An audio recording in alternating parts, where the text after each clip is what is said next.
Bonsoir Wendy, bonsoir Françoise Gris. Bonsoir. D'abord l'actualité du marché de l'emploi. Pôle emploi nous annonçait hier que les entreprises françaises projettent 1,5 million de recrutements cette année, sauf qu'elles pensent aussi qu'elles vont avoir du mal à pourvoir les postes proposés dans une proportion inquiétante, pas loin de 40%.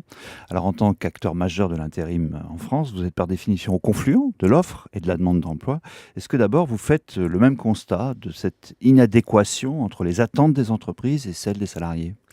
Alors, effectivement, à la fois dans notre activité de travail temporaire, mais de recrutement en général, il y a à la fois une demande pour des compétences techniques qui n'existent pas forcément, mais il y a aussi une attente sur un certain nombre de comportements, les métiers de la relation client, du service, auxquels nous formons peu, et avec des phénomènes générationnels aussi, qui font que l'attente des employeurs est souvent calquée sur le passé, alors que les jeunes arrivent avec des façons de faire les choses, d'appréhender l'entreprise totalement différentes. Donc de multiples facteurs qui génèrent cette inadéquation. Alors quand on regarde d'un peu plus près, on se rend compte que l'industrie, le commerce, le bâtiment sont touchés par ces difficultés de recrutement. Ce sont pourtant des métiers extrêmement différents, avec des perspectives de carrière, elles aussi, extrêmement variées. C'est donc un problème très général, en fait, en France. Oui, c'est un problème qui, alors, encore une fois, dans ces secteurs-là, peut être assez différent. Dans le domaine du bâtiment, c'est beaucoup les conditions de travail.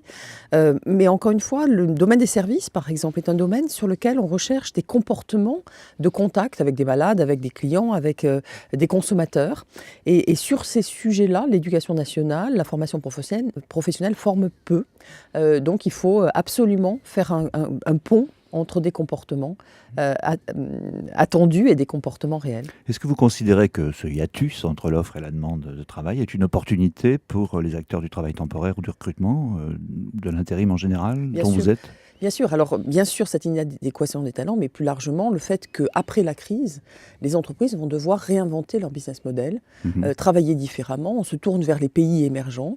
Cela veut dire fabriquer des choses différentes, des produits différents, des services différents, faire plus avec moins. Donc, d'une façon générale, l'accès aux talents devient quelque chose d'absolument critique pour le développement des entreprises dans les prochaines années. Et nous pensons que nous pouvons effectivement, avec notre savoir-faire, notre présence à la fois très locale et globale, apporter des solutions dans ce domaine-là, à condition d'aider des potentiels à se révéler, à être acceptés et à être formalisés. Alors, par exemple, pour être concret, on demande beaucoup de cuisiniers, d'aides-soignants, d'informaticiens. On a du mal à en trouver. Est-ce que vous avez ça en magasin, si je puis dire ? Non, mais justement pas. Ouais. Le domaine de l'informatique est un bon domaine sur lequel nous avons besoin, par exemple, de techniciens en informatique. Beaucoup d'ingénieurs aussi, mais des techniciens en informatique. Beaucoup de personnes, de jeunes, peuvent être formés à ces métiers-là. C'est aussi un problème de comportement quand quelqu'un vient vous aider pour dépanner votre ordinateur ou vous aider avec la connectivité dans votre Là, il y a maison. Un besoin, mais il y a un énorme besoin. C'est aussi un sujet de comportement. Donc, on n'est pas si loin d'un certain nombre de compétences qui existent, mais il faut absolument former. Donc, le sujet de la formation professionnelle doit être également renouvelé. Alors, Manpower se réorganise, rebâtit ses filiales, prend soin d'apparaître comme un prestataire qui fournit des solutions globales pour l'emploi. Ça correspond précisément à la recherche qui est la vôtre de satisfaire les besoins non satisfaits aujourd'hui. C'est une analyse que nous avions fait il y a quelques années. Nous avions commencé cette transformation dès 2007-2008. Clairement, la crise accélère ces tendances.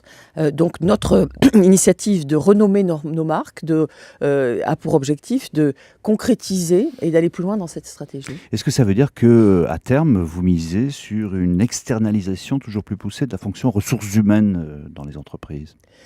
Qui pourrait vous être confié, bien entendu. Alors, c'est évidemment ce que nous faisons dans bien des domaines. Je pense que les départements de ressources humaines, les directions de ressources humaines sont très souvent sont confrontées à une multiplicité de problématiques. Donc, elles ne peuvent pas tout faire, elles ne peuvent pas tout connaître, elles ne peuvent pas tout connaître partout dans le monde. Donc, effectivement, elles ont besoin d'aide, de prestataires de services qui ont capacité à prendre le relais. Alors, si cette fonction importante dans les entreprises est confiée à un prestataire extérieur, on voit bien ce que les entreprises peuvent y gagner, en flexibilité notamment, mais pas seulement. Mais les salariés, eux, qu'est-ce qu'ils ont à gagner dans l'histoire ? Des parcours professionnels.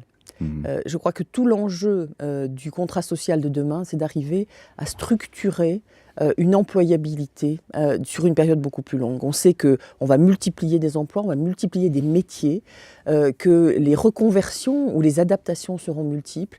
Et ce qui est absolument critique dans le monde du travail de demain, et en particulier dans des pays comme le nôtre, où il faut que nous réinventions notre contrat social, c'est que nous substituons à une protection un peu figée, une capacité d'accompagner des parcours professionnels, de gérer l'employabilité sur le temps. Et nous pensons que nous avons une valeur ajoutée dans ce domaine-là.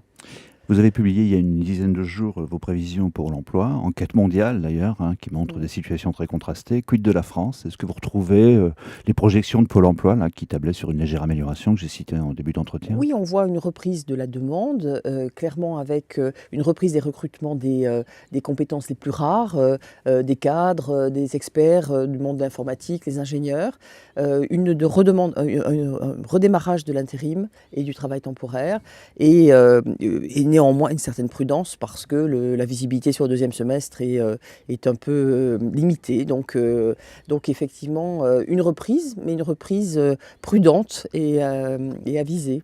Merci beaucoup Françoise Gris. Merci à vous.